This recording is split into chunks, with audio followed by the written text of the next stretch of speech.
welcome to episode number 15 of The Pitcher or the Hitter, the podcast by the M-SABR Dynasty League for the M-SABR Dynasty League. I am Cam. I'm Sahil. And I'm back after my couple week absence with COVID-19. Yeah, how are you feeling? It's funny. Today, we're recording on Thursday. Yeah. And today, I actually woke up feeling the best I have in a very long time. It kind of been not improving for a while. I hadn't been as bad as I was, like, at the start of it all. Yeah. But it kind of flatlined my recovery. But this morning I woke up feeling significantly better, and hopefully that kind of improves. That's awesome. No, I'm glad to hear that. And glad that we're able to have you back recording. And, obviously thank you to Eric for stepping in last week at the last second. Yeah, of course. Eric did an excellent job. I tipped our hand a little bit. I said we're recording Thursday. It's Thursday afternoon, and as we are recording, Francisco Lindor was just traded to the Mets. Yeah, literally like as we started recording. This is insane. Like, conveniently, the full trade was announced right before we started recording. But yeah, the Mets traded Ahmed Rosario, Andres Gimenez, Josh Wolf, and Isaiah Green for Francisco Lindor and Carlos Carrasco. Yeah, and we figured this trade doesn't have a ton of fantasy impact, but we figured I own Lindor, Sahil owns Carrasco. We figured it'd be at least worth just kind of mentioning some of the minor details around it. Yeah, I also own Josh Wolf as of like 2 minutes ago, but I don't think Lindor or Carrasco's value changes that much. I think the only argument that you could make for them is that they're going to a team that's more committed to winning, and I feel like that's always a good thing for a player. I think Rosario and Gimenez, maybe just like without having to deal with guys like J.D. Davis or Jeff McNeil, maybe robbing them of some playing time, they might have a path more to everyday at-bats. I don't think any of the prospects are super affected, but always nice to see a starting pitcher prospect go to Cleveland because they seem to turn those out. So good for Josh Wolf. And honestly, this might affect the landing spots for guys like Trevor Bauer and JT Realmuto. So I think they're the guys who might be more affected in terms of our league than anybody else. Same with Springer. What are your thoughts, Cam? Yeah, absolutely. That all makes sense. I do want to mention the prospects briefly before we move on. Josh Wolf, he's a 40 future value guy on Fangraphs, and Sahil scooped him up immediately after the trade went down. And I figure he's worth taking a risk on. He's 20 years old. He was a second-round pick in 2019. And, I mean, he's a young, high-upside pitcher who was just traded to Cleveland. That's worth something, I think. Cleveland obviously has their pitching pipeline is legit. And Isaiah Green is an interesting prospect. He was a second rounder this year, which means he's eligible for our upcoming draft in February. Fantrax is incredibly high on him. They have him at number 84. Rotoballer has him much lower at 247. But the fact that one certain list gave Isaiah Green a very high grade, and additionally the fact that he's a name that now that he was just traded, he may be, I guess, recognizable. He's a guy who he's probably a borderline drafted guy in the third round. And now I think this, in a weird way, raises his stock to early third round grade in our upcoming draft. Yeah, I'll say one more thing about Green.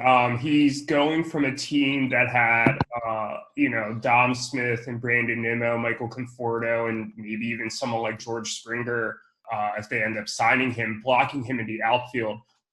You and I both know that Cleveland has one of the worst outfields in baseball. It's all like Is their center fielder still Bradley Zimmer? I have no clue. Oh, man. It might be Delino to Shields. Bradley Zimmer might still be there. I'll search that up quickly. But, yeah, it's bad. So, yeah, he's still in Cleveland. 37 at-bats this year at the 162 batting average. But, yeah, I mean, Cleveland's going to have every incentive to develop him and really he's not going to be blocked by anybody in the majors. So, if he's hitting well, he could rise up pretty quickly and get some at-bats. So I definitely agree. His value went up a bit, and I think he will probably be taken late in the third round in the draft. Yeah, we'll see. He could maybe someone who likes the Fantrax list will take him in the late second even. But, yeah, we'll see. Yeah. Yeah, you said that you had a couple corrections and addendums to make to your top 12 trades list from last week. Yeah, so what happened was I mentioned I knew I was going to forget a trade, and I ended up forgetting two. I had a big list of trades, and when I whittled them down, it's hard to, keep track of all of them because my original list had like 40 plus trades. So I'm just going to briefly, just because I thought these two trades are just so worth having in there, I'm going to update my list. It's now a top 14 list thanks to that. Number 14 is the Glaber Torres deal between me and Eric. Number 13 is still Blake Parker for Jordan Alvarez. Number 12 is the Luis Robert for Cody Bellinger deal between Alex and Daniel and Connor. The 11th trade is the Monster 16-player deal highlighted by Alberto Mondesi and Ozzy Albies between Andrew and Connor. Number 10 is the Eloy Jimenez Wander Franco deal between Clayton and Jake and Connor. Number 9 is the Garrett Cole for Michael Wacha and others deal between me and Anthony. Number 8 is the Jacob deGrom and Nick Anderson for Steven Strasburg and Jonathan VR deal between Eric and Ruthvik. Number 7 is, this is a new one that I've just put in. It is Abora Pujols has agreed to trade Forrest Whitley, Brendan Rodgers, Taylor Trammell, Hunter Dozier, and Will Smith to Acuna Matata for Francisco Lindor, Joe Adele, O'Neal Cruz, AJ Puck, and Alex's 2021 first-round pick. Number 6 was the Tatis and Soto deal that we talked about on the podcast a couple weeks ago with Connor. That was between Cam and Connor. Number 5 was the Ohtani for Strasburg deal between Eric and Zane. Number 4 was the Goldschmidt-Mookie deal between EBO and Alex Fisher. And I had also mentioned with that the Acuna Soto deal, Acuna Betts deal between Alex and Ruthvik, which I kind of packaged with that. Number 3 is the 3-team deal. I added Mitch Haniger, Eddie Rosario, Mike Moustakas, Blake Parker, and Khalil Lee. Connor got Brett Gardner, Tyler Mahle, Franklin Perez, Jesus Sanchez, and Willie Calhoun. And Cam, with Duncan back then, added Eugenio Suarez, Michael Fulmer, John Lester, Ryan Tepera, Kyle Lewis, and Trey Mancini. Number 2 is the Story and Tatis deal and between me and EBO. And number 1 was the Juan Soto for Trey Turner deal between EBO and Connor. Yeah, so the two new trades were ones involving me that you had forgotten about. Yeah, I remember the league's reaction to the Lindor Adele deal. Like I mean, everyone clearly thought you won that deal, and I mean that deal. When I still think of that deal, it still frustrates me. I'm just like, God damn it, Cam just got such a good deal, and I know Adele's stock is down right now, but like I still think he's going to be good. Yeah, that was the one deal that I remember the most sort of backlash about. The only deal I can remember where people were saying, "Oh, we need to find a way to stop this from happening." Yep. And and Zane was frustrated. One of his trademark long rants, he said, "Well, the best player in the deal is Lindor, and the second best player is Adele, and they're both going to the same team, so I don't know what's going on." Yeah. And I know earlier on a previous episode, I kind of threw Duncan under the bus for a terrible trade my team made, but this one was pretty much all Duncan. He was the one who kind of convinced me that this deal, we are ripping off this other team. This is totally worth doing. Hunter Dozier is nothing. Brendan Rodgers is not going to be that good. And this is an absolute steal for us. And I think maybe my hesitation is what allowed us to get AJ Puck in there. So I'm not going to, or maybe O'Neal Cruz in there. So I'm not going to complain about that. But this deal was a lot more him than me. So he deserves some credit for it. Yeah, I'm genuinely surprised you needed convincing because I mean this just looks like one of the biggest ripoffs in league history even now. But I mean I'm glad your skepticism got you AJ Puck as well. I've seen that a couple times in the league where one of the co-owners is hesitant, and that hesitancy ends up getting them an extra player or two. So definitely one of those situations where having co-owners can really help out for sure. And then the 3-team deal, I mean, I just remember that took days of negotiating. You really wanted Suarez. I really wanted Haniger. I was like, the only way I give up Suarez is if I also got Rosario and Moustakis, because I just wanted to add, multiple hitters because I thought Suarez was better than Haniger. I gave up some of my lesser guys I was looking to get rid of, Gardner, Jesus Sanchez. Trey Mancini at the time wasn't hitting particularly well. We haven't seen a trade like this again. I know that this doesn't have maybe some of the biggest names, but I think one of the most fun deals I've ever negotiated, and hopefully a deal like this can go down again soon. I don't really count the 3-team deal that went down this offseason because I was just Heriberto Hernandez and a shit ton of picks, nothing like a bunch of players that, we all traded. Yeah, me neither. I know the league has been close on 3-team deals at various points since then, but this was the last and the only real 3-team deal. I'm not counting the he who must not be named deal either. But yeah, that was just a lot of fun to negotiate. And I remember me and Duncan kind of scrambling to figure out, okay, so who is on our team now after this deal? And it was just a wild kind of swirling of players. And I wrote down on a piece of paper our new roster, and I thought we're a much better team now than we were before. And we still did struggle the remainder of that year, but it was still fun. You're turning it around, and it's kind of funny how some of these players have ended up going. I mean, if I'm counting it right, I don't own any of the players left in that deal. You own Kyle Lewis, but you've traded him away like before. I actually own Mancini again. And I don't think Connor owns a single one of the players he acquired. I traded Suarez. Might have cut Fulmer. Lester Tepera, Lewis, Mancini. I believe Connor got Jesus Sanchez back at a later time. But yeah, that wouldn't surprise me. Jesus Sanchez has been like jumping around the league like nobody's business. But he doesn't own it. Or he does own Jesus Sanchez right now. So, okay. Mm-hmm.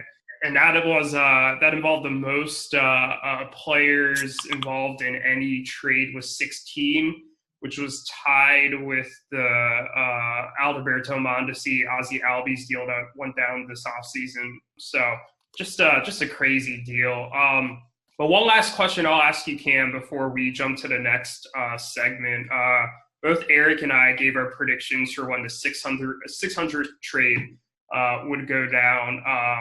Eric was very aggressive, said January 15, 2022, which implies that like 300 trades are going to happen in this calendar year.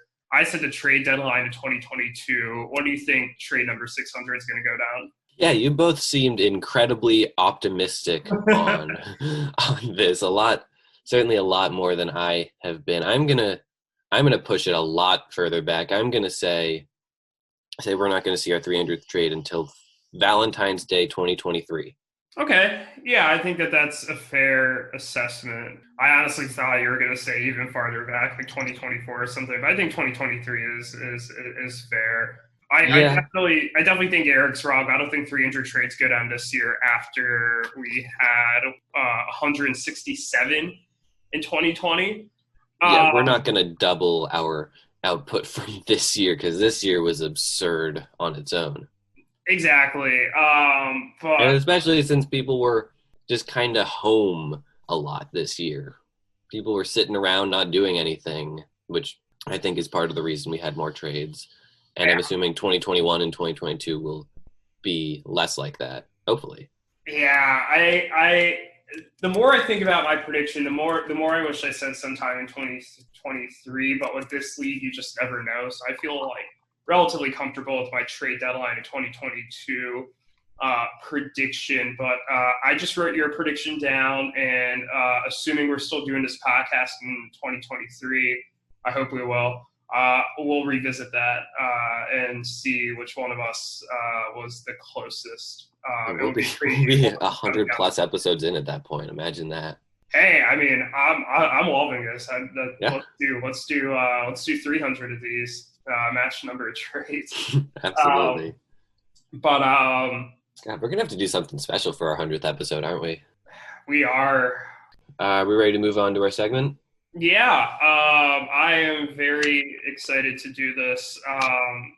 So instead of doing a Christmas themed episode, we pushed it back to New Year's and we changed it to New Year's resolutions. So these are things, or just kind of general things that I feel like each team should be looking to do in the calendar year of 2021. The way I've ordered it this time, just to mix up the order a bit, is we're doing team records in opposite order as it is in the sheet. So I will start with Connor and work my way up to Eric.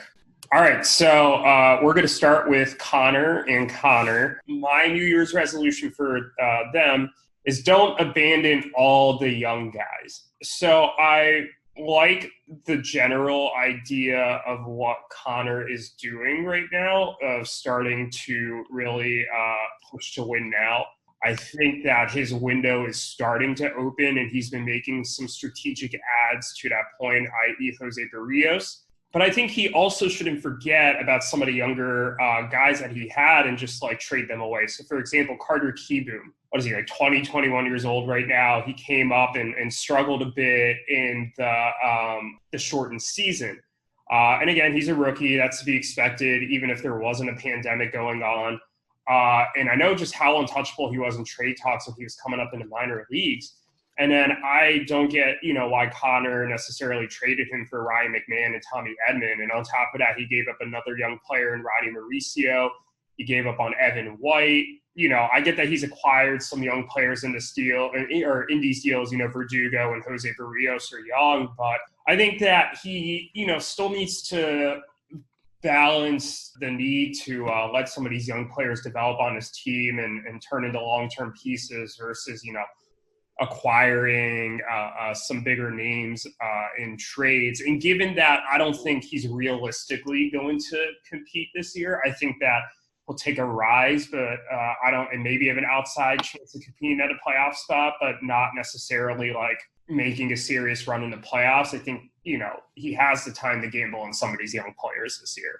Yeah, I think you're right. It's nice to see him try and pivot towards winning now or winning soon, but it feels like he's pivoting a little too hard, a little too early.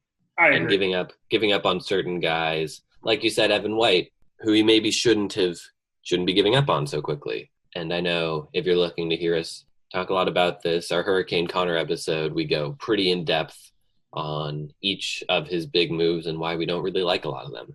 Yeah, no, absolutely. I think you summed it up perfectly when you said too much, too early. I think that perfectly sums this up. Let's move on to Andrew. My New Year's resolution for him is to trade anyone over the age of 27. I think Andrew probably has the worst team right now. I mean, you and I both ranked him number 12 in our power rankings, I believe. And I think, there's no question this team needs a lot of work. And I would include one of the Will Smith. He's over 27. Will Smith, the pitcher. Oh, the pitcher, yeah. I thought even the catcher for a second. I was like, there's no way, yeah. So he's got some of these older guys that just aren't going to be relevant by the time his competitive window is realistically opening. Like I think it's going to take at least 3 years. I don't know how long you think it's going to take, but I think that's the minimum. So, like, Mitch Moreland, Adam Duvall, Lorenzo Cain, Herman Marquez, Masahiro Tanaka, Sean Manaea, Ross Stripling, Chris Sale, Marcus Stroman, Archie Bradley, Shane Green, Tony Watson, Will Smith. I just named 13 guys that are all older than the age of 27, and I'm sure I'm missing more, like Merrill Kelly. I think Scott Oberg are also. I mean, that's like 16 players. That's like he's over half of his roster or half of his major league roster. If you're rebuilding and your goal is not to win now, just dump those guys. What are you adding by having Lorenzo Cain on your roster right now? Like nothing. Maybe you could argue, hey, like these guys can gain a little bit of value, at the beginning of the season, and I could flip them for guys, and like that's fair.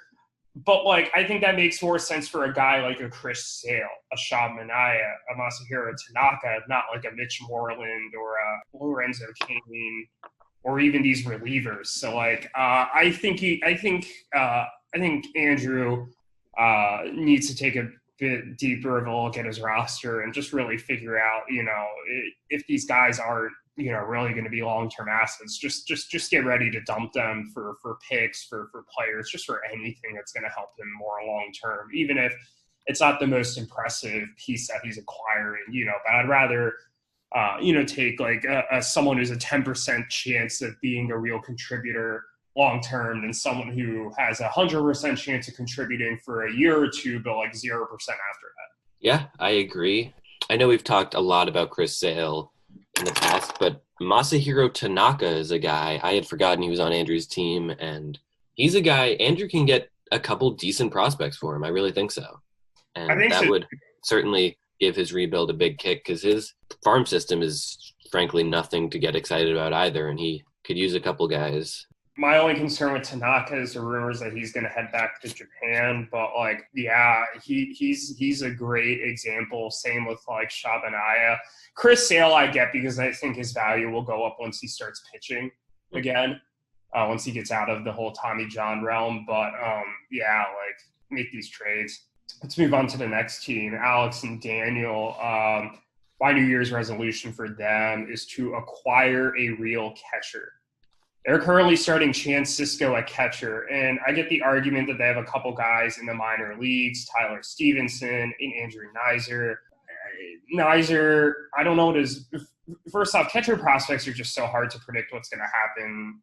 I know in the case of Nizer, Yachty, I think, still has a good chance of coming back. And if Yachty comes back, Yachty's still going to get playing time, even if it's less than he's gotten before. So I think it's a couple years before Nizer's value can realistically take off. He also only has 69 at-bats in the majors so far, which is a nice number, but not, enough to definitively conclude one way or another that he's really going to be anything. And then I know they have Tyler Stevenson as well, but again, I don't want to be the guy who's banking on a catcher prospect. You could speak about Stevenson a bit more, Cam, as a Reds fan. I don't really know how he's going to turn out, but it's funny. Yuki seems convinced that he's about to acquire Tyler Stevenson, so that could be interesting. I like him a lot. I don't think he's going to be getting much playing time in 2021. And then I'll speak about Sisco. I mean, it's clear that he's fallen down the depth chart. It's the Orioles like Severino more than him, and Adley's going to be up soon. So Sisco's not really going to have much of a job. So I think that, these guys did a nice job of filling a couple holes with the Eduardo Rodriguez deal and getting Lourdes Gurriel. But I think getting a real catcher would really help boost that offense to the next level. And if you look, Pedro Severino is pretty much taking over Chance Sisco's job right now, right? Yeah, I think it's Severino is a free agent in our league. I don't know what's preventing them from at least just dropping Sisco and picking up Severino. Yeah, I think at the very least, that's probably the right move to make. I mean, other guys, if you want to gamble like a Danny Jansen, for example, he's sitting around.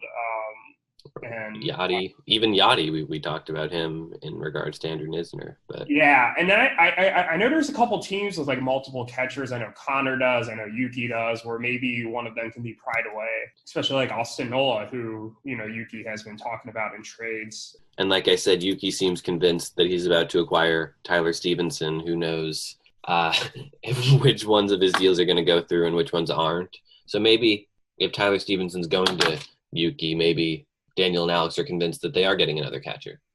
Yeah, we'll see. This is the first time hearing about Yuki potentially acquiring Tyler Stevenson, and we'll see maybe by the time this podcast breaks, we will have a word of that trade. So, yeah, let's move on to our next team. That's Alex and Zach. My New Year's resolution for them is to trade Max Scherzer. So Alex and Zach have taken a bit of an interesting route with their team this offseason, and they've traded away a lot of the older guys that they've had. And it looks like you're trying to build up the farm a bit, and they're trying to build up their roster with some younger guys. And I think for the most part, their strategy's been pretty sound. I don't think the Mookie Goldschmidt deal we obviously didn't like for them at all. But I'd say most of the deals they've made this offseason, you know, whether or not we think they're a winner, I don't think they've necessarily gotten blown out in any of these deals. So I think that they're on a solid path, but I think one player that just kind of sticks out like a sore thumb to be in this roster is Max Scherzer. He's 36. He doesn't really fit with their competitive timeline. And I think that now would be the time to move him to get maximum value. I think that his value is only going to go down because of his age. And if I'm them, and if I could get, you know, a couple of prospects for Scherzer to help rebuild that farm, I think I'd be all for it. And I think to a lesser extent, Madison Bumgarner as well, I think is someone I'd move, but I think he needs to rebuild a bit of value in order for that to happen. But what are your thoughts on that, Cam? Yeah, I first of all can't imagine anyone taking Madison Bumgarner, but yeah, I think you're right. They have a very young rotation, and I like a lot of the guys in it. Yeah. Caleb Smith, Framber Valdez, Justice Sheffield proved me wrong this year. I was very anti him, but he was phenomenal. And I agree, Max Scherzer sticks out. He's the type of guy, if EBO was taking more than one starting pitcher in their rotation, he's the type of guy that I think they would want. I agree. But since they're not, maybe VBO kind of shuffles some things around. They could be a landing spot for Scherzer. But other than that, I think any team would be lucky to have Scherzer, especially a team that's in win now mode, like I guess you or I. Well, it's interesting because, like, I traded away Greinke this offseason to get younger in the rotation. I think EBO traded away Scherzer for that reason. I'd say that EBO, if they take advantage of the fact that Snell's value just skyrocketed and by moving to San Diego, and if they sell him, I think Scherzer would be the perfect replacement because their strategy's not really dependent on starting pitching. And, you know, if Scherzer ages out for them, they could always just go and acquire someone else cheap for that strategy. I get why they'd rather keep Snell because in case they pivot back to the starting pitcher strategy, I mean, obviously none of us know if their strategy is going to work, so probably smarter to keep him. I think Scherzer might make a little more sense to trade him in season when one of these teams, you know, maybe suffers a starting pitcher injury and they're like, hey, you know, we don't necessarily have a bunch of assets to give up, or we're not willing to maybe trade a bunch of our top guys to replace one of our top starting pitchers that got hurt to acquire another one. But, you know, we want to fill in, and Scherzer has the track record. We'll give you a couple prospects. So I don't know if this necessarily needs to happen like this second, but I think this is the year where they need to trade him. One other team I'll bring up that I think would be a good fit for him is Jake and Clayton, because they've shown a willingness to acquire an older starting pitcher. They have Zach Greinke now, and they lost Clevenger for the season to injury. You know, Strasburg is a bit of an injury risk. He only pitched 5 innings this year. And, you know, they're gambling on Bundy to keep it up, Montas, Ryan Yarbrough. We don't know for sure if David Price is coming back this year. So, like, I think that, you know, he's the perfect guy for them to gamble on because you kind of know what you're going to get with Scherzer at this point. Mm-hmm. But let's move on to the next team, which actually was Clayton and Jake. And my New Year's resolution for them, I don't think this comes as much of a surprise, but they got to trade one of their DH-only players. They have 3 of them: JD Martinez, Yordan Alvarez, and Jorge Soler. I've talked to Jake about this, and he's fine rolling into the season with all 3 of them. But I think that the problem he's going to have is just like, I know he wants to find the right deal, but he doesn't have a lot of leverage right now because teams know that he's going to have to move one of these players. And it's just such an inefficient use of resources, especially when like Yordan is someone who needs to play every day. JD Martinez, presumably, especially because they gave up a lot to acquire him, and Jake's a Red Sox fan, is going to play every day in their lineup. So I think Soler ends up being like the odd guy out. And I'm just like, you know, it's not like Soler is that good where teams are just going to, like, irrespective of need, just like go out and get him. It's not like, you know, Nelson Cruz, for example, I get that he plugs up that DH spot, but he just hits so well where I'm like, I just don't care. You know, I think teams would be a little more wary with Jorge Soler. And I think that In terms of roster flexibility, and you and I both think that they could be a playoff team this year, I think this offseason is the time to just really find a trade and get someone who can contribute at multiple positions and be more of an asset in that way for them. Yeah, I 100% agree. I think JD Martinez isn't going anywhere. Jake values him higher than any other team does. So Yeah. that's not going to happen. Yordan Alvarez, they just acquired, so it'd be hard to see them trading him away. So I think the guy that would be moving, if anyone does move, would be Jorge Soler. He did have a down season in 2020, but I think there's got to be a decent market for him, and hopefully they can take advantage of that. I know he keeps jumping back and forth between their team and Eric's team. I wonder if at some point he ends up back on Eric's team. That wouldn't surprise me. Mm-hmm. Next team is Yuki. My New Year's resolution for him is to keep Bryce Harper, keep Brandon Lowe, keep Randy Arozarena, and dump the rest. And honestly, I struggle with the third name with Randy. I mean, I think you could argue that now is the time to sell high on Randy because his value arguably might never be higher than it is right now. So personally, I would probably be on the camp of just seeing what I could get for Randy in the trade market and potentially pulling the trigger. But I get that Yuki's not going to do that, and I totally understand why he wants to gamble on him. So no complaints there. But I don't see it with the rest of this roster. I know I've told you multiple times. I thought that his strategy in the middle of the season should have been to pivot towards kind of what EBO was doing right now. This is when they had Brad Hand, they had Aroldis Chapman, they had Kenley Jansen, a couple other relievers. And I thought that they could just build a reliever juggernaut. And I thought that the offense was solid enough to at least, be a playoff team. I don't know if the upside was necessarily there, but then I thought that they could spend, Yuki could spend some time acquiring some bats to help raise that upside like EBO has done. But I don't see it right now. Cesar Hernandez, I get he hit all the doubles this year, but I'm not buying him being a long-term piece. Candelario, Austin Riley, Victor Reyes, Christian Walker, Jason Hayward, Robbie Grossman. I don't see those guys as long-term pieces either. I mean, I think a guy like a JT Realmuto, I think you would sell him at his highest now just because he is a 30-year-old catcher, and I'm sure his value is going to decline, and you could get a lot for catchers in this league. Josh Donaldson is someone I just move off of now because his value is only going down with the injuries and the age. And then when he moved to the pitching side, Kenley Jansen is on the downswing. Clayton Kershaw has the back injuries. Dallas Keuchel, I don't think he's going to post another 199 ERA. Kenta Maeda's value is probably peaked. This team is just full of players that are just not particularly impressive or they're on the downswing, in my opinion, other than Bryce Harper and Brandon Lowe. Or Brandon Lau, sorry. I mispronounced his name so many times in the podcast a couple weeks ago. So I think that this team is in need of a reboot, or not just a reboot, but a rebuild. And I think that he has a couple of pieces to build around. And arguably you could trade Harper and Lau and get a boatload of prospects, especially to build a farm system that I think is just maybe more in the middle of the pack in the league. But yeah, I mean, I think it's time. I wouldn't let the playoff appearance fool him. I just think this roster is in need of some significant changes. Yeah, it's clear Yuki's got to do something. It's hard to say what. It's my opinion that his playoff appearance was almost entirely due to Cesar Hernandez hitting a bunch of doubles and that helping him immensely in Roto. And to be clear, I don't think he makes the playoffs if we played a whole 162-game season. I'm pretty sure he finishes as the 8th or 9th team. Yeah.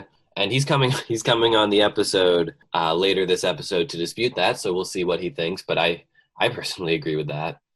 And let's talk Randy for a bit.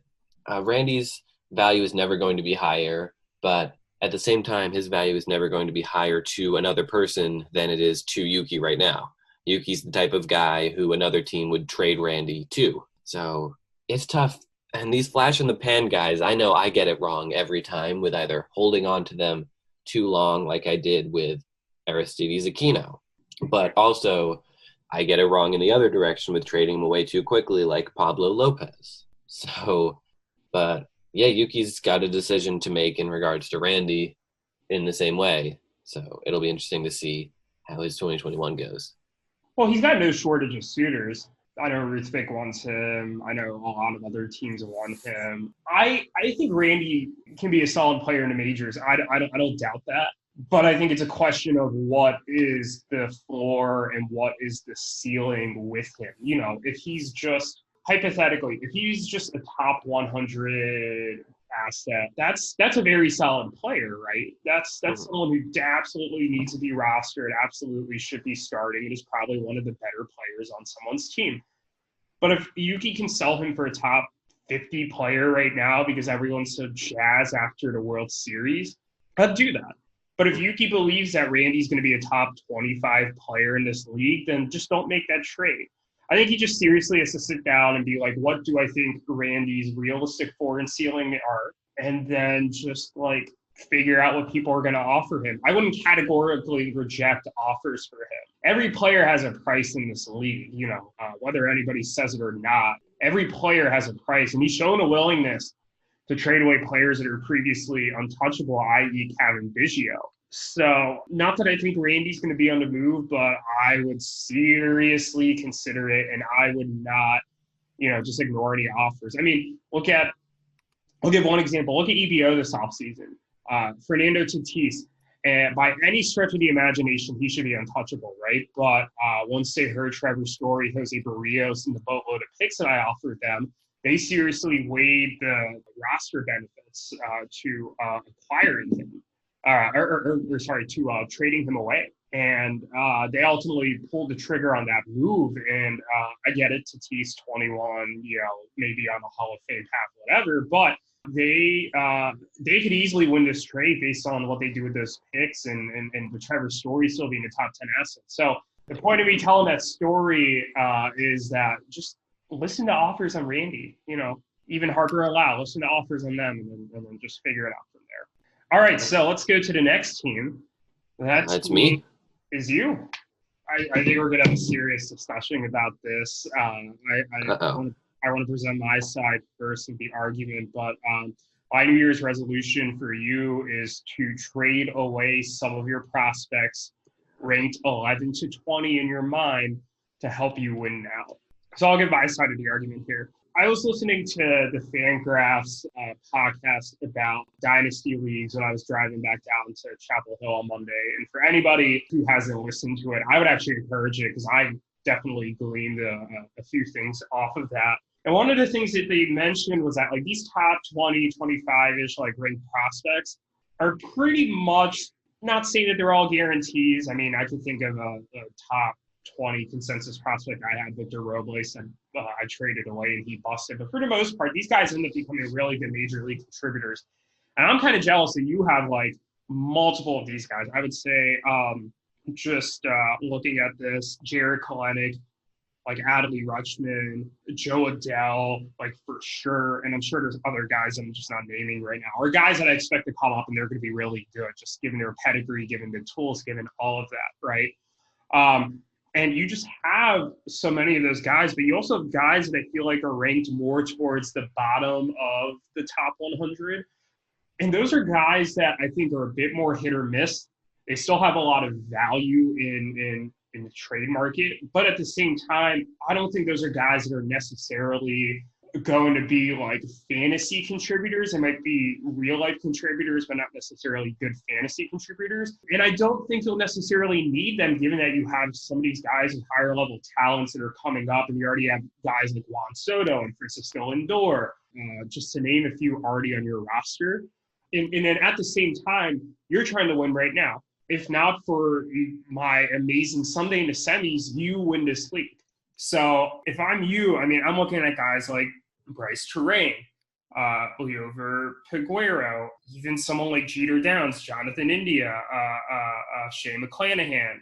Now might be a good time to shop those guys on the market and see if you could acquire another guy or two that's really going to help you for your major league roster. And if you don't believe there's holes in your major league roster right now in the offseason, like totally get it. You don't need to make these trades now. You can wait it out.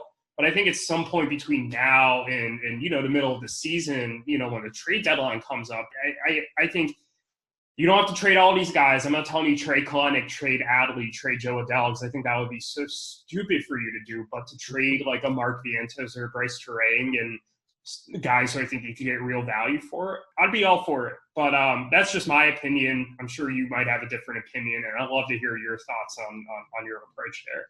I agree with you more than you think I do, I guess. Interesting. Yeah, I mean, God, the top guys aren't going anywhere unless I get blown away. But I feel like I have been a little bit more willing to move the middle of the road guys, and I kind of have been this entire time. Like I traded away Cabrian Hayes more than once, but while he was still a prospect. I traded away Sixto Sanchez while he was still a prospect. But guys like, well, you look at Clark Schmidt and you wonder why he's not on Eric's team yet. He's the type of guy that Eric wants. He's a back of the top 100 pitching prospect who is going to break into the Yankees rotation at some point in 2021. Yeah. And you see that and you think, Eric. And then other guys like that, you mentioned Liover Peguero. I think he's too young to deal away unless someone insists on him. And I don't think a lot of teams are super interested in him. Mark Vientos, he's a guy I seem to like more than anyone else does. So I'm happy to hold on to him for now. But, I mean, if you look at a Cole Winn or you look at a Tanaj Thomas or even a Jeter Downs, I could see myself trading these guys. It's not crazy for me to want to include them in a deal for a better player. And, like, kind of when I packaged Matthew Liberatore and Jazz Chisholm to get a Hyun-Jin Ryu type, I could see that happening. I really, if the right deal comes along, and probably, like you said, not until midseason when my needs are more clear, I could trade a couple of these guys. But yeah, right now I'm getting to the point where my 11 to 20 guys, I don't have as much of an attachment to them as I necessarily did before. Yeah, and I'd say I think it's a bit different now that we have 20 prospects. You know, if you're telling me to name your top 12 prospects right now, and if you were to ask me if you should trade them, I'd be like, yeah, probably not. Right? But now that we've expanded to 20, I think we've reached a point where the bottom of people's lists are starting to look like interesting players, but not necessarily guys who should be untouchable or anything like that. So I think that the calculation has changed a bit, just as the league has changed. Again, like, I'm so jealous of like Kalenic, Adley, Adele. I mean, I wish I, maybe built up a better stable of young players, although like Fernando Tatis is essentially the age of a lot of these guys, and the difference is he's already shown this all-star level production, so maybe I'm not regretting it too much, but yeah, you have a bright future ahead of you. All right, so our next team is Anthony, and my New Year's resolution for Anthony is to acquire some more stable rotation options. I'm going to pull up his rotation here and just read some of these names, because I just think it's so crazy just how banged up his rotation has been like this year. Mike Soroka, torn Achilles. Corey Kluber, season-ending injury, and we know what happened with him in Cleveland the year before. Charlie Morton struggled last year, and he's like 37. He had a 4.74 ERA for Tampa. Dane Dunning is a young guy, who just got traded to Texas. He had a decent year, but like, who knows what he's going to do in a full season. Same with Christian Javier. Nathan Eovaldi had a decent season this year, but I believe he was banged up a bit. And then he, the past couple seasons hasn't been that great. He's been very inconsistent throughout his career. James Paxton is perpetually injured. AJ Puck was out the entire year with an injury. Carlos Martinez doesn't look like he's ever going to regain a rotation spot there, and he had a 9.90 ERA this year. Not to mention he fought through some injuries. And Tariq Skubal had a 5.63 ERA this year. He just came up. I think he has a decent future ahead of him, but obviously he's still a gamble for this year.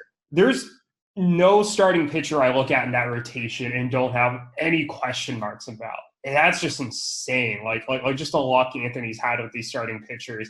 And it's funny, when you look at his rotation back in the day, Cole, Corbin, Carrasco, Bauer were all in that rotation to now what it looks like now. It needs some work. I don't think he necessarily needs to go out and acquire Garrett Cole and go out and acquire Jacob deGrom or Walker Buehler, like guys like that. I just think he needs some guys who are just more stable options who like he can trust to, give innings and is not going to be hurt. Just a couple names off the top of my head. I would never trade him, but like someone like a Kyle Hendricks type, a Joe Musgrove type, someone who's just more of kind of that innings eater type that you know what you're going to get out of them, and that's perfectly fine. And I think if he goes out and acquires, say, 2 of those guys even, I think that would really help him. I get why he needs to keep guys like Kluber and Paxton to, gamble on them, see if their value goes up, whatever. And they obviously have track records, but some stability in that rotation I think he'd really benefit from. Yeah, I certainly agree. I like his rotation a little bit more than you do, but I agree he needs definitely a big name there. We talked about Max Scherzer earlier. Maybe him. Yeah, Scherzer actually would be a great guy. I think it'd be perfect. It's exactly what I think. I used the same words earlier. You know what you're getting out of Scherzer.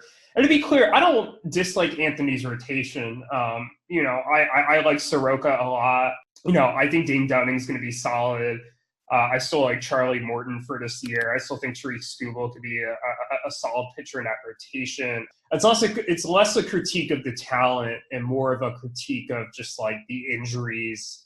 And even then, like that's not really Anthony's fault. The talent's there, but getting some more stable options can help him weather the storm. Because this was a team that was in the playoffs in 2019, and I think largely injuries was the reason that Anthony wasn't able to repeat as a playoff team. So that's where I'm at with him. But let's move on to the next team. That is Ruth, Vic, and Nick. And my New Year's resolution for them is to start consolidating pitcher value now for hitting. Ruth, Vic, and Nick have a lot of starting pitchers. Like a lot. That's a lot, especially given our 12-start limit and the constraints on roster size. What I don't think he realizes is that, Ruth, Vic, and Nick just kind of want these guys to compete, and they're going to figure that out, right? But it's going to be very hard to do so when the next start David Peterson makes is going to make him lose his rookie eligibility.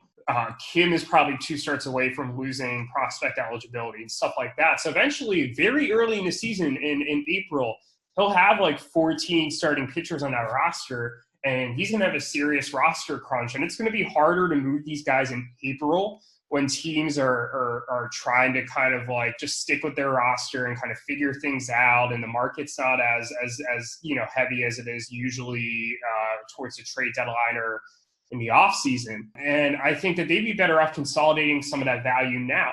And this is especially the case when you look at their offense and you think that there are holes. I think they need some more depth. I don't see why you want to gamble on a Willie Calhoun. I don't see why you necessarily want to gamble on a Ty France. Tommy Pham has some questions. They need some more depth overall.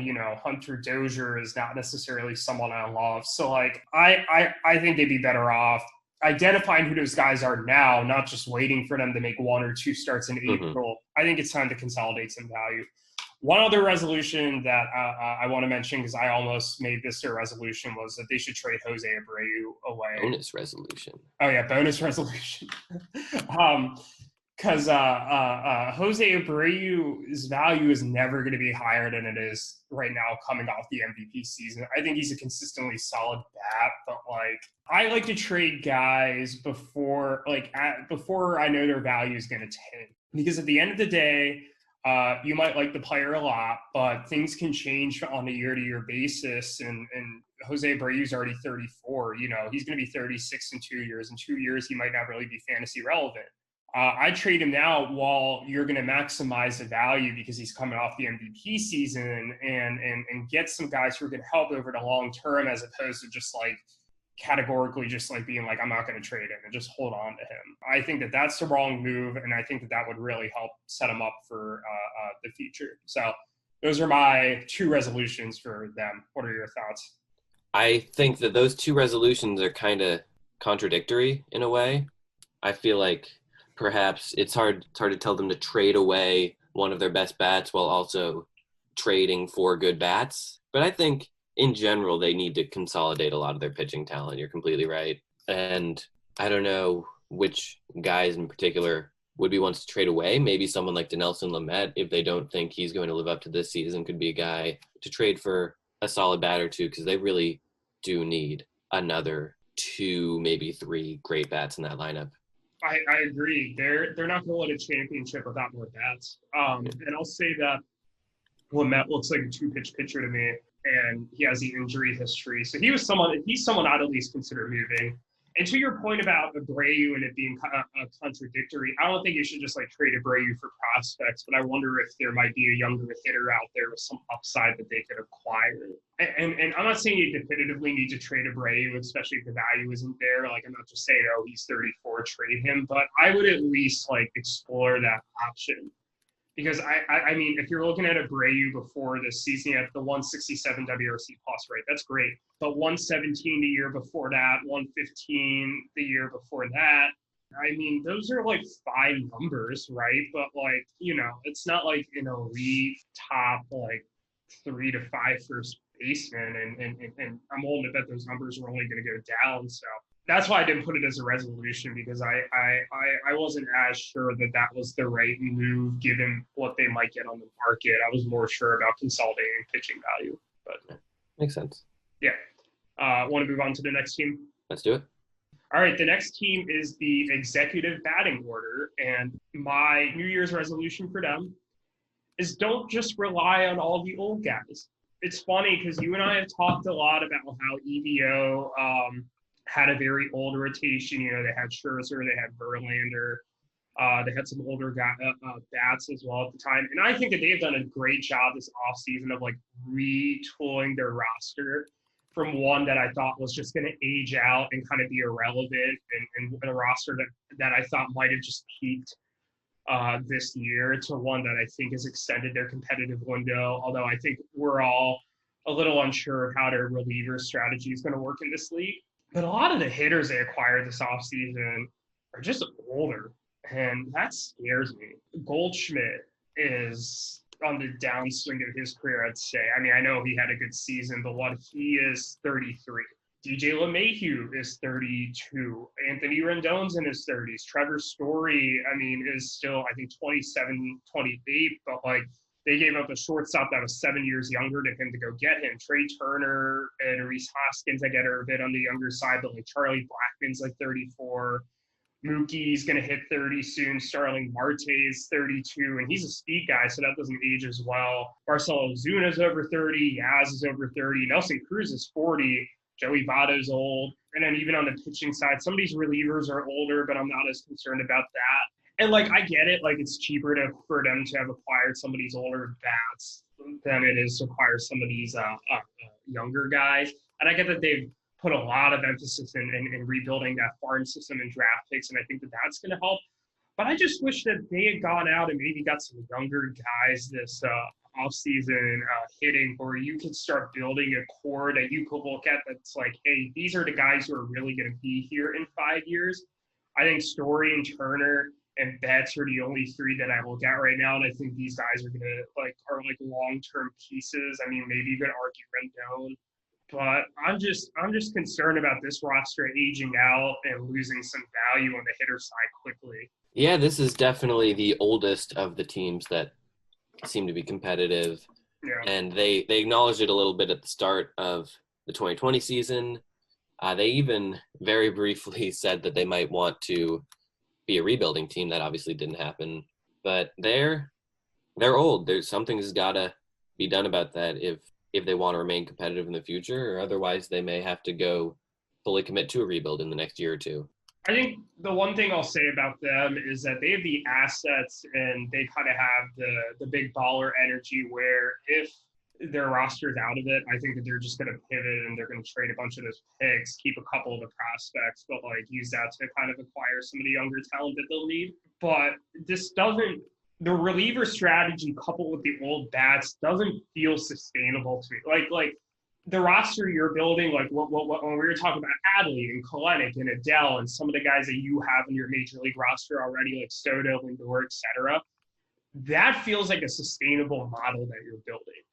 That feels like a team that's sustainable, where if you play your cards right, that team should win multiple championships with that core that you have right now. And not just like multiple championships in like a 2-year span, right? It's like multiple championships over a span of like 5 to 10 years. I don't see that with the core that EVO has built.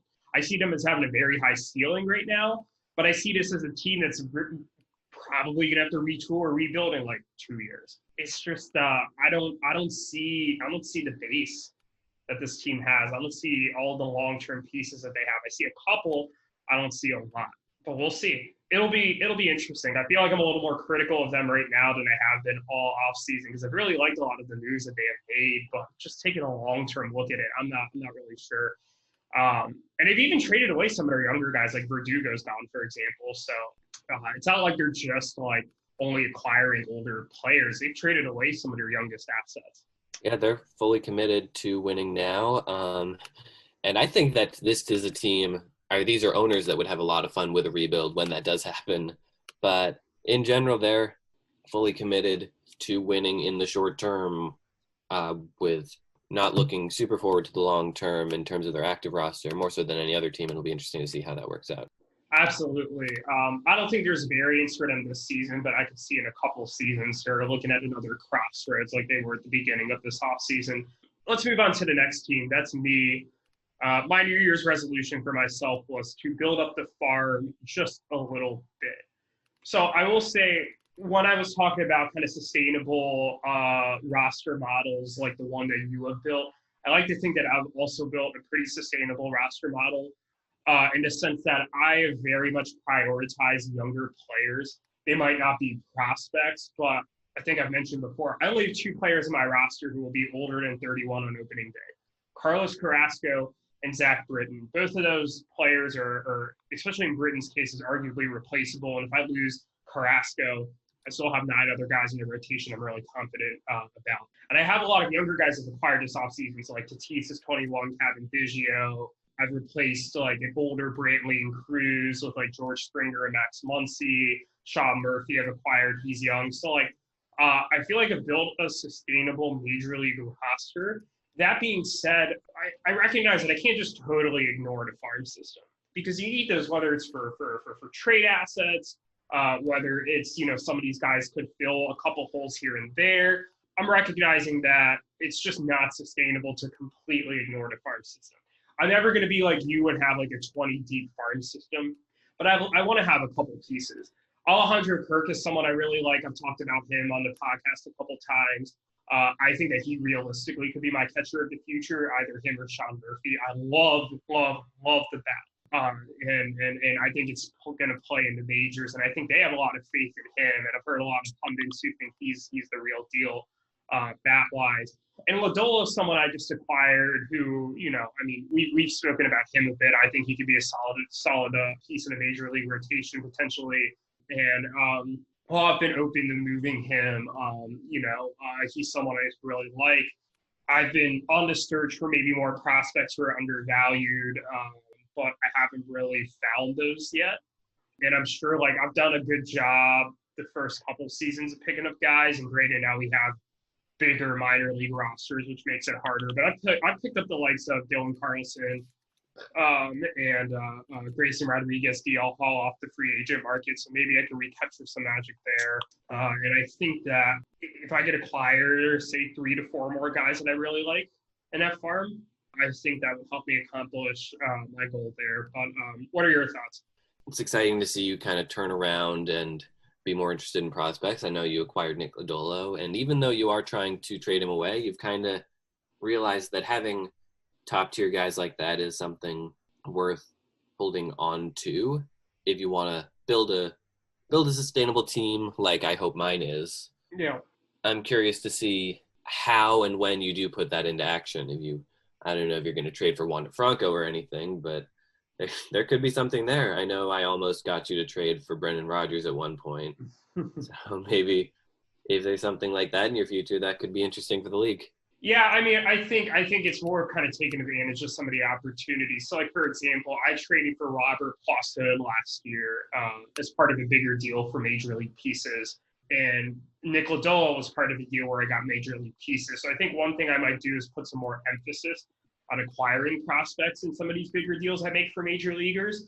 But, like, I don't think you're going to suddenly see me be like, hey, I'm going to go and trade, like, Matt Chapman for a bunch of prospects, you know, or I've done that before. That didn't really turn out so hot. Or, you know, I'm not going to trade one of the guys in my rotation for a bunch of prospects. But I'd like to work them more into deals, if that makes sense. Yeah, absolutely. Funny enough, as I said that, Yuki just chatted me asking what my Lodolo offer to him was. So maybe Lodolo gets moved. But Well, maybe.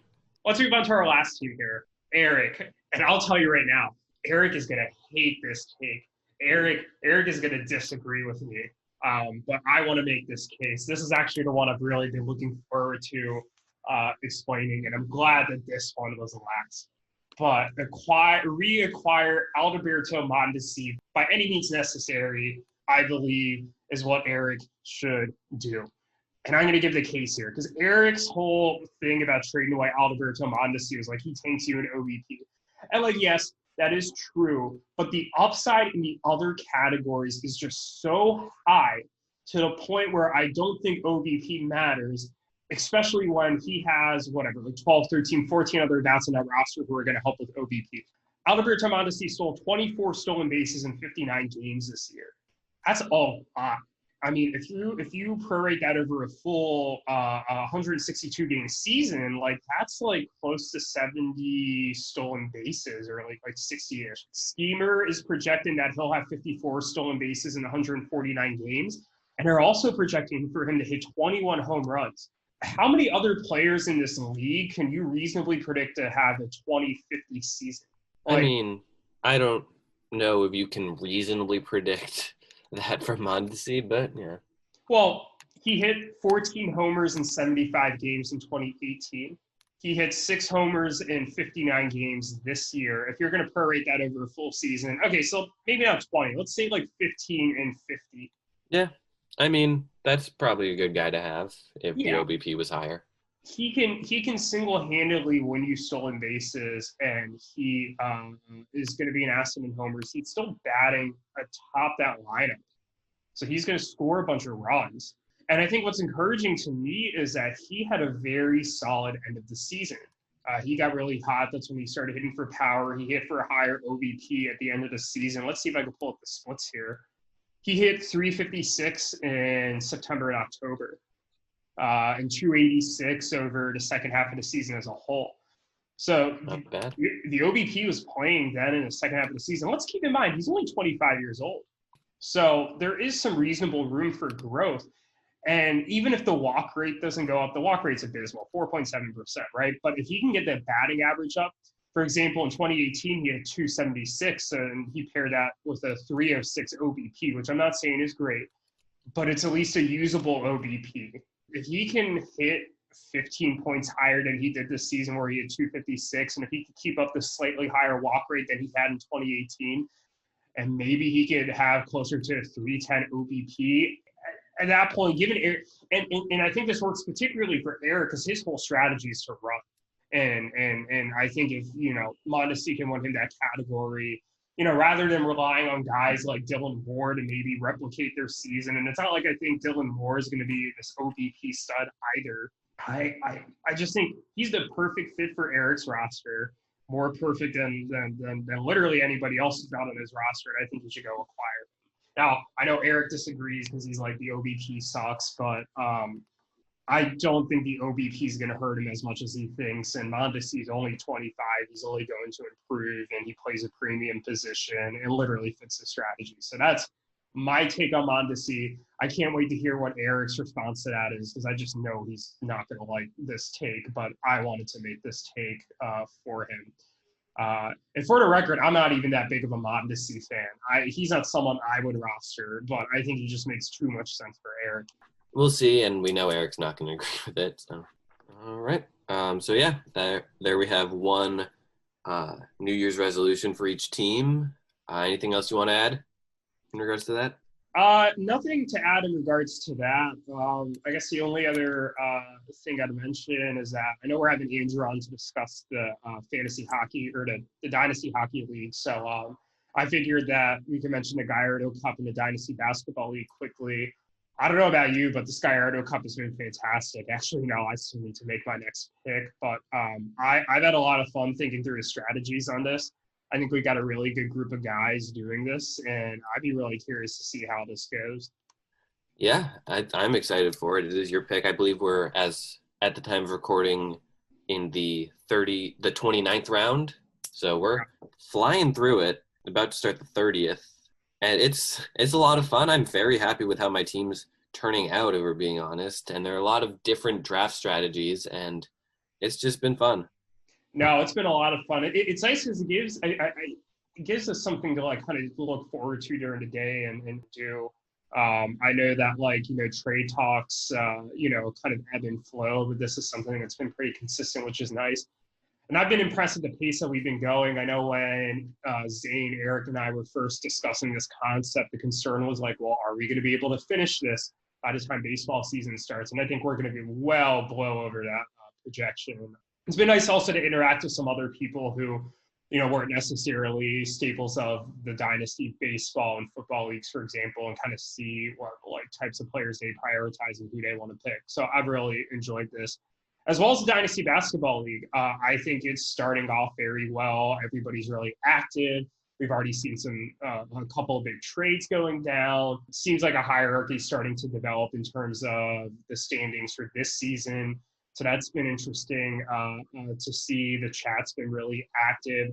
I talked to Eric about this the other day, and he said that he thinks this will rise closer to the level of the Dynasty Baseball League in terms of longevity and interest and the commitment of people than the Dynasty Football League. And I thought that was a particularly interesting take. And honestly, from what I've seen so far, I don't doubt that this Dynasty Basketball League could have some real sticking power like the Baseball League has had. Yeah, it certainly had some active owners already. I think it's personally insane to make any drastic moves after 2 weeks of a new Dynasty League, but some teams have done that. And it's a lot of fun. My team is not off to the best start, but we've looked competitive in both of our 2 losses. And right now it looks like we're on track for a 3rd competitive loss in a row. Well, Bradley Beal just dropped 60 points last night, so maybe that helps you get the win this week. It's going to be interesting because I feel like your division is a lot tougher. I feel like the 3 worst teams in the league right now are in my division. And I know that we have imbalanced schedules just because like only 17 weeks as opposed to what the normal weeks are, just given the condensed schedule this year. So it'll be interesting. I'm looking forward to seeing how this all plays out. And one thing to your point about it being too early to make moves, I think it's too early to make major blockbusters. I know I've talked about the Siakam deal as one that I personally wouldn't have made, especially this early. But I think that some of the moves around the margins, if you could take advantage of opportunities now, I wouldn't just wait just for the sake of waiting. If smaller opportunities present themselves, I say go for it. As usual, you and I have different approaches to like everything, but again, that's what I love about these leagues is that we all have different strategies and we're just trying to execute them and see who's correct. And coming up next, we have someone who's in both of these leagues, but right now they're going to talk about just their baseball team. It's Yuki making his first appearance on the show. We got some install microwave ovens, custom kitchen deliveries. We got the movies, refrigerators. We got the movies, color TV.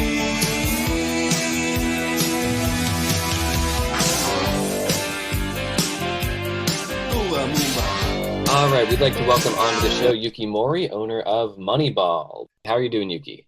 I'm doing well. How are you guys tonight? We're doing good. Yeah, pretty good. Thanks for coming on. I want to start off with the first question here. You have recently mentioned that the strategy that you want to adopt in this Dynasty League is kind of a strategy akin to what the Rays are doing. Could you explain a little more in depth what that means and kind of, what kind of your general goals are for this offseason? Sure. So when I mentioned that it was the Rays strategy, it's actually very similar to your strategy, Sahil. Like you get a bunch of young guys. When they turn old, you flip them for more younger upside guys. It's like the normal dynasty strategy. It's not too different. It's not like getting too attached to a certain player and then kind of shipping it off like how the Rays just mercilessly, trade away guys, like Longoria or like Snell, eventually Kiermaier, they have like zero attachments. Unlike, for example, the Indians franchise, or the Cleveland baseball team, I guess like they had to hold on to Francisco Lindor a little too long, and the return was relatively underwhelming. I know the pandemic had cost him a little, but anyhow.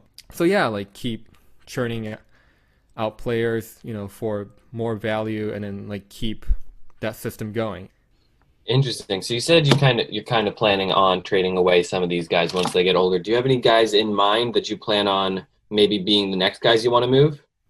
Sure. Depending on moves, I mean, I can potentially move JT Realmuto. If I have to, I will eventually go down the path of moving Bryce Harper. But he's still young. He's like, 27, 28, maybe 29 at most. So he's still got a couple years for me. And then maybe I'll just flip him. I know his value is at his highest right now, but I'd rather get that production from him to keep myself in a playoff race. So yeah, a lot of core players getting older, but a lot of younger players coming in for my system, such as, Randy Arozarena or Ian Anderson, and so on and so forth. Definitely. So earlier on the podcast, and I guess you're not aware of this because we haven't obviously released that part of the podcast yet, but the part that Cam and I just recorded, we mentioned that you should basically, or my New Year's resolution for you was that you should keep Bryce Harper, keep Brandon Lau, and in your case, keep Randy, because I don't see you trading him, even though I think now would be a good time to shop him, and basically get rid of the rest. Do you think that kind of conforms with the strategy that you're setting forth, or do you think that I may be taking a bit too strong of an approach towards the moves that you want to make? No, I think you're on the right track. I mean, the only thing I don't want to do is trade for the sake of trading. I know you like to do that, Sahil, but if it doesn't necessarily benefit my team or benefit the direction of my team, then it's just like unnecessary movement, If you can get... Yeah. So I guess like to your point, yes, sure, I could do that method where I keep Lau, Arozarena, Harper, and shop everyone else. But I need to have like a plan, like a specific vision. And obviously I want to keep some of the guys to fulfill that specific vision. So if the price is right and if the opportunity seems right, yes, then that will happen. Absolutely. I'll add that I don't trade just for trade's sake. There's always a strategy behind what I do. But the big trade that you made this offseason was the Kevin Biggio for Brandon Lau and Taylor Wall's deal. I know Walls hasn't been announced officially as the player to be named later, but that will be coming. I think it caught a lot of people by surprise because I think the sense was that Biggio was close to untouchable. I honestly also kind of assumed that throughout the offseason up until we managed to kind of work out a deal for him. Can you maybe kind of go through your thoughts of that trade, the process, kind of like why you pulled the trigger, and just kind of your general feelings about the deal? Sure. So this all began way back when, like probably the early days of when I joined the league.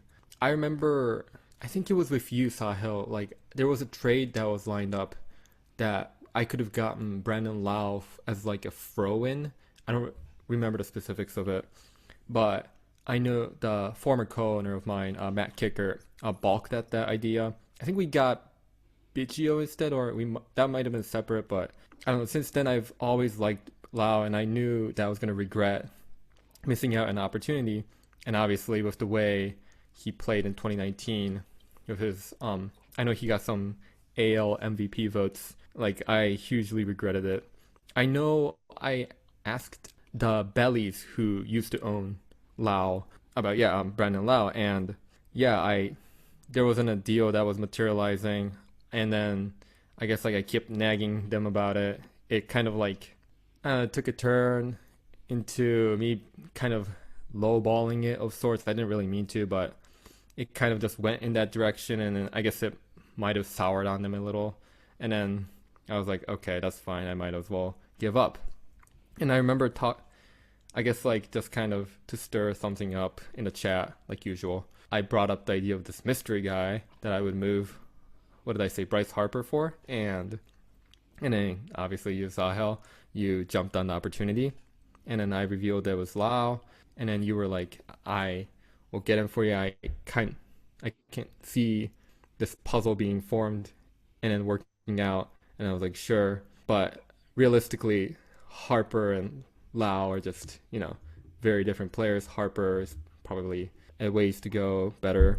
So we settled on Biggio. I knew I had some setbacks, but I knew that getting a perennial, like a star on a team that's garnered, quite frankly, MVP votes is worth a role player.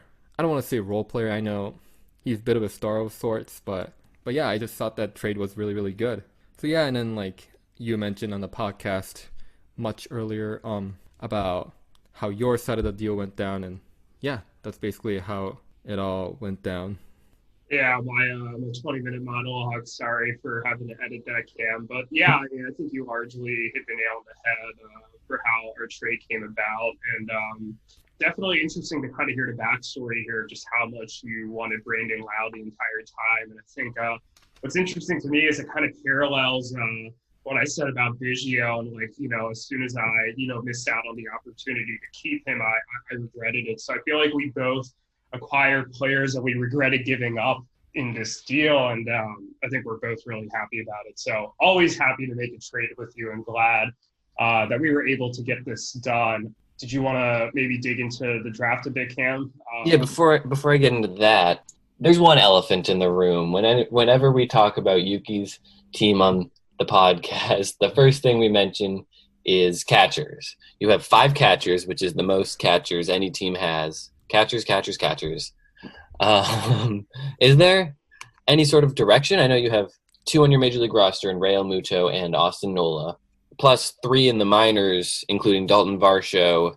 He's very much about to lose his eligibility, meaning you'll have to do something with him very soon. Do you kind of have a plan with all of these catchers? I know Nola has first base eligibility, and I believe Real Muto does as well. But I guess just talk about your love of catchers. Yeah, so I guess my initial idea was that Realmuto's, he's not that old, but he's like reaching his 30s. I would want a catcher for the future. So I was like, I'll just collect a lot of minor league catchers to see who sticks. And then I just ended up accumulating a lot of catchers. But then I also thought, if you hoard a specific, like, very rare, I wouldn't say like rare, but like unique position that doesn't have a lot of supply, like a lot of people will come to you and pay you a lot to get one of that asset. I know there's a starting pitching shortage in this league, and then constantly starting pitchers are going for very high prices. I kind of created that market on my own for catchers. Not exactly, but a little bit. And the scarcity of the talent in the position is very little, and I guess like hoarding a lot of it is very beneficial. People come to you all the time to ask for catchers. For example, I made a trade with Eric earlier. I believe on October 28th, I traded away Sam Huff in which I got Blake Waston and the 20th overall pick in this year's draft in return. I love that trade for me. I got fantastic return for Sam Huff, who is probably going to be a fantastic catcher on his own. And so yeah, so those kind of things, just capitalizing on the very small amount of supply. And although what originally was supposed to be me wanting to find the future catcher, and I still have 3 catchers in my system, my minor league system. Varsho, who's probably going to be an outfielder, so I wouldn't really count him. But Ronaldo Hernandez and Miguel Amaya, great reviews from a lot of scouts that I have contact with. So I'm very excited for those, and hopefully they pan out and come to anchor my lineup in the future. Yeah, that reminds me a little bit. A few years ago in a fantasy football draft, I drafted 4 quarterbacks with the idea that teams would get desperate and I could trade 2 of the quarterbacks in order to help my team and maybe get something better than whoever I would have gotten with that draft pick. And it very much did not work out for me. But best of luck to you with your catchers. And yeah, you meant... Let me add one thing to that. I think the difference between the quarterbacks and catchers is that I think catchers is such a scarce position. I think Yuki's 100% right on that. And for someone who has consistently messed up the catcher position, I had Will Smith and traded him away. But other than that, have kind of had some question marks.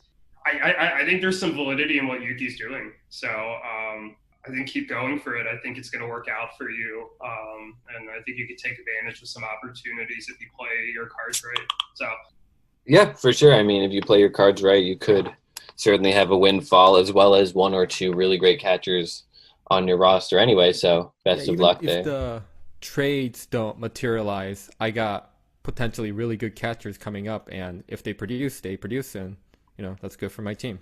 So. Absolutely. And let's transition into talking about the draft now. You have 5 draft picks, which is more than a lot of teams do. Let's talk first of all about your first pick. You're picking 5th overall. A lot of our so-called prognosticators have linked you to Ha-Seong Kim, the Korean shortstop who just signed with the Padres. He is eligible, but that seems to be mostly speculation. Do you kind of have a list of guys you're looking into at that spot? I do have a list of guys. I don't really have much to say in terms of making anything public, but yes, I have an idea what 3 of the 4 picks ahead of me are going to do. I think it's pretty concrete, set forward. I'm just wondering about one of the teams. If they follow through what I think that they might do, then, depending on that, my strategy, I have 3-4 different guys, so I'm not too worried about who comes to me. So yeah, makes sense. And from what I hear, you have done a lot more research into this draft than most other teams have. I know if you're maybe if you're picking 35th and 36th, you will need to know, I guess, the top 36 guys. But talk a little bit about your research into this year's draft and the way you've kind of looked at things and how you've been able to develop your own personal mock. Yeah, so there's the websites, the popular websites such as Fangraphs or Baseball America. There's a lot of things, and I just kind of compile a list. And I also compile what I see from videos. For example, videos of their collegiate or maybe even high school sessions, games from this season. Or, if they didn't play this year, then maybe last season. I've really begun to scout with my own eyes, through videos. I don't try to rely on reading as much as I used to. I try to see if I like what I see, and if it matches, what the scouts, the professional scouts are saying, then I just go from there. Sometimes I like a guy, and then there's a for example, actually no, I don't like a guy, and some scout says, oh my god, this guy's once in a lifetime prospect. There's those things, but I think it's important to have formulating your own opinions through what you see. Yeah, that's amazing, and certainly puts you ahead of just about every other team in the league in that aspect. So I'm expecting that to probably pay dividends for you in the next couple of years. Yeah. I don't have any control of the players. The teams do. So that's true. So at the end of the day, if they change something for the worst, then I have no control of that, and my plan backfires. But it is what it is. I have to say, I do like this approach. I feel like you're taking a very calculated kind of way of approaching things, and kind of a good general strategy. And a lot of it seems like now it's just about execution, but it seems like that the foundation is there. So that's you've definitely done more prospect research than I have at this point. And I don't remember the last time I Googled a prospect to look at their video. So, good for you. That's really going to be an advantage, because especially now that we have 20 prospect spots, I feel like it makes it even harder to find some of these gems or guys just in free agency there. So, yeah, that's a huge advantage. Yeah, do either of you have anything else you want to talk about? I don't have any other questions. Do you have anything else you want to say, Yuki? I know you guys do it, guys that the guest targets that. Oh, yeah. Yeah, thank you. I completely forgot. I'm an avid fan of this podcast. Well, thank you. Absolutely. Thanks for reminding us. Yeah, so let's wrap up by asking the question we always ask. Thanks for Yuki for reminding us to ask it. Is there a player that you're interested in from another team that you have not had the opportunity to reach out about that you're planning on doing or you think would be a good addition to your team? Yeah, so I actually kind of like listed a couple guys. One I haven't asked because the person traded for him, so I'm assuming he's going to be extremely valuable. One I definitely pushed. One I don't know so much. I'll start with like a major league hitter. Like I've always one of my childhood heroes have been like Paul Goldschmidt, and he's a fantastic first baseman. I don't think that's much of an explanation. He's not really underrated by all means. He's out there. I think EBO is aware of my interest to an extent. I know we've never matched up talking, and that's reasonable. He's a fantastic player. A player I haven't really reached out about is Joe Musgrove, starting pitcher for Pittsburgh Pirates. I'm pretty sure Eric owns him now. He traded for him earlier in the offseason, I believe. And I really like what he has. His line this season was 3.86 ERA, 3.42 FIP, 3.19 xFIP.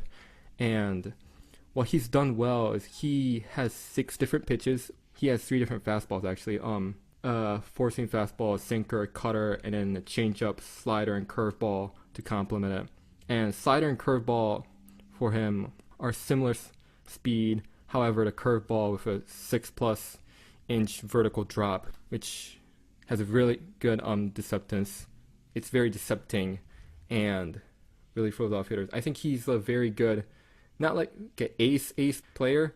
However, I think he's like a really good mid-tier rotation guy on many teams. Probably like top of the rotation for my rotation, actually. So what he did this season, in the 2020 season actually, was that he lessened his four-seam fastball usage by 10% to make room for his curveball, and which led to his 2018 and 2019 strikeout percentage numbers were 20.6 and 21.9% respectively. However, it jumped to 33.1%, and obviously this was a short season, who knows, but it's a great jump.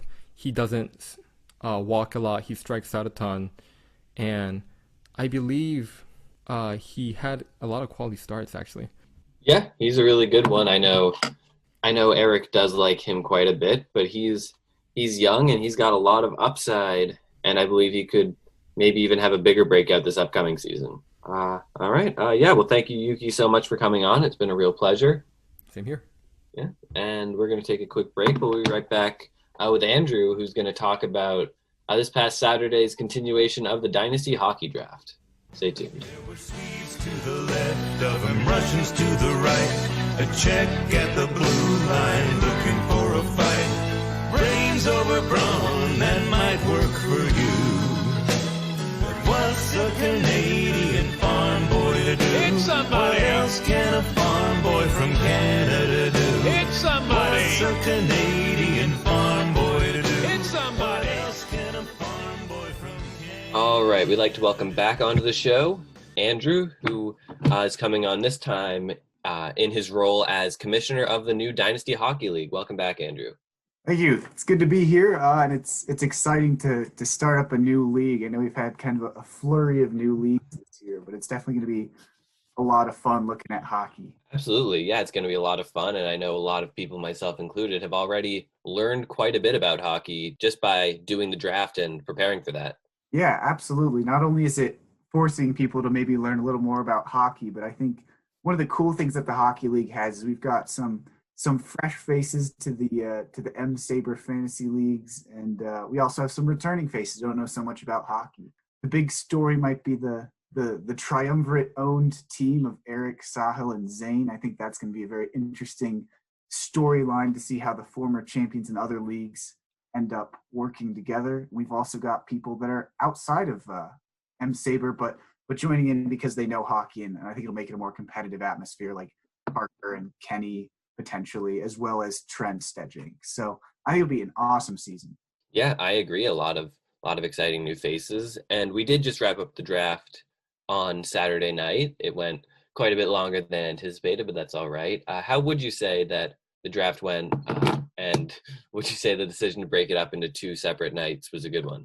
I was actually pretty happy with how it went. Of course, the second day, people trying to do research for prospects while they're on the clock makes things take quite a bit longer. But I think splitting it into two is definitely the right thing to do. Nobody would, function after doing 32 rounds, and if you total it up, it'd take about like 8.5 hours, 8 hours and 45 minutes. So splitting it about 4 hours a day, and plus a little more on the second one was definitely the right call. That was insane. Well, do you have any team, just like after looking at the drafts, I know you put together all the rosters last night after the draft, that like you think might be an early favorite for the championship, or that you think is going to do particularly well? Yeah, absolutely. There's a few that really come to mind, and the big thing in hockey, as is with other sports, is really position scarcity. So I look at the team with the best goaltenders, and I kind of look at them as cup favorites right away, just because those two or three guys account for four of the stats, and you only need to have a mediocre offense to support a solid goaltending tandem. So I think the team with the best goaltenders so far right now is actually Parker. He's got the best goaltender in the league, and it's not even close in Andre Vasilevsky. Backs him up with Darcy Kemp, who had a breakout season last year. And frankly, I think those two are really all he needs, but he backs it up even further with Colorado's 1B and Pavel Francouz. I think that's an amazing, amazing set of goaltenders. Yeah, and his team on the whole, you said he doesn't need an offense, but he has one. Elias Pettersson is one of the guys I was targeting a lot. He's tremendous. Miro Heiskanen, one of the best defensemen in the league, and one of your favorites, Andrew Patrick Laine. This team is all around. I agree, probably the favorites. Yeah, I think it's an absolutely deadly team. But I think another team that's really interesting to me is every villain is lemons here. Their three goaltenders are really interesting. Now, there's been the Tristan Jarry debate, and I'm not going to start that up again. I think he's an excellent goaltender. Breakout season with Pittsburgh last year. If he can repeat, he'll be a solid piece of that tandem. They have now two interesting questionable goaltenders. Anton Khudobin, who broke out in the playoffs last year. Can he sustain it? If he can, they'll be set. They'll be great. They'll be contenders. If he can't, I wouldn't be surprised, but we'll have to see what happens. And Ilya Sorokin, who's really the biggest question mark out of any of the players this draft, even bigger than Lafreniere or Kaprizov. If he can end up working well behind that Islanders defense, he's going to be a stud, an absolute stud. So we'll have to see, because this is his first entrance into the NHL. It's a bit of a trial by fire. So I think that's really the storyline behind every villain is lemons there. Yeah, I think we definitely, once we drafted Kucherov, I think that kind of really set the tone for what our strategy was going to be. And I think we were a little more willing to take some of those risks, some of those players this year, knowing that given that our third pick was going to be out for a season, that we want to win this year. We like to make the playoffs, but like we're more gearing towards real championship contention the second and the third year. So I have no problem with us kind of taking some of these gambles early on and, kind of figuring out, okay, who's going to be like really good, who's, not going to be as good, and then really building a solid roster for next season. So Evil is really like in their draft, and we're very excited for the season to get started. And to your point about the triumvirate early on, we are having a lot of fun already kind of discussing different players and stuff. And our group chat's been blowing up all morning with different things. And dare I say, by the time this podcast airs, there might be a trade that's announced. So we'll see what happens there. But we've gotten some good offers. So that's very exciting. Well, it looks like right now you guys have to play the waivers game. You've got three guys who look like they might be out for the season. One definitely in Kucherov. Kirby Dach probably out for the season as well, as he's having wrist surgery. Jonathan Toews with an undisclosed illness, and he's out indefinitely as well. So you guys are going to have to kind of pick up the scraps. But there are definitely good players available on waivers. So. The waiver wire is looking pretty decent right now, where we've been talking this morning about who to pick up, and we're hoping between that and some trades we'll be able to, kind of round out the roster there. But we're really excited. It's going to be a fun season, and I mean, I think I speak for everyone. I think we're so happy that we got this league going, and we appreciate you taking the lead on commissioning this and putting it all together. That's great. No, I have to give a shout out. I would be lost without Eric's baseball spreadsheet, and if you hockey spreadsheet, I had a graph, but it's all the skeleton that Eric provides. So I'm very, very thankful for that. Yeah, Eric really sets the gold standard with spreadsheets. Absolutely. I love going through those and seeing the history and stuff. So I can't wait like 5 years from now when this hockey spreadsheet is like hundreds of trades in it, like for us to look through and just see what went down. Yeah, I mean, we can speculate about steals from the draft right now, but it'll definitely be interesting, like you said, in 3, 4, 5 years to say, why did I take him? What a great pick in the 23rd round, right? 100%. I agree. It's going to be great. Yeah, and you mentioned steals right now. Do you think are there any names that come to mind for you, Andrew, as guys who are taken late Saturday night who you think could be steals, whether they're high upside guys or guys who are just going to light it up this year, that you think we'll look back on and say, why was this guy not taken 10 rounds earlier? Well, I think so. I really couldn't tell you much about prospects. I think a lot of the hot prospects were taken back in December. And in terms of steals, aside from, you have the guys that are projected to be, first round that keep falling, like Panarin, Sebastian Aho. Those guys are steals for sure. But I think the biggest steal this draft was taken in the second to last pick. I think it's Jeff Skinner of the Buffalo Sabres. Taken 383rd. He deserves no disrespect. He had an off season last year, but his seasons before were great. And I think he has a chance to approach the 40-point plateau. So I think even that in and of itself, this in a shortened season, makes him a steal of the draft. Yeah, I'm going to be honest. I planned on taking him with my last pick, and I straight up forgot to. I was like, maybe I'll take a Bruin with my last pick, even though I was looking Skinner, and I kind of immediately regretted it. And yeah, like you said, he could get 40 points. And which team ended up taking him? Looks like Zach. That was Zach. Yeah, Zach, so good pick by Zach. Yes. So it'll definitely be an interesting season, and we don't have to do so much waiting because the season starts up in just 3 days. So all the trash talk and projections end up being worthless in about 3 days once everybody starts actually hitting the ice to see how everybody actually drafted. I'm excited. There seem to be some rivalries developing already, and I can't wait for the season to begin. Same here. Yeah, absolutely. Best luck this season, guys. Yeah, you as well. Best of luck.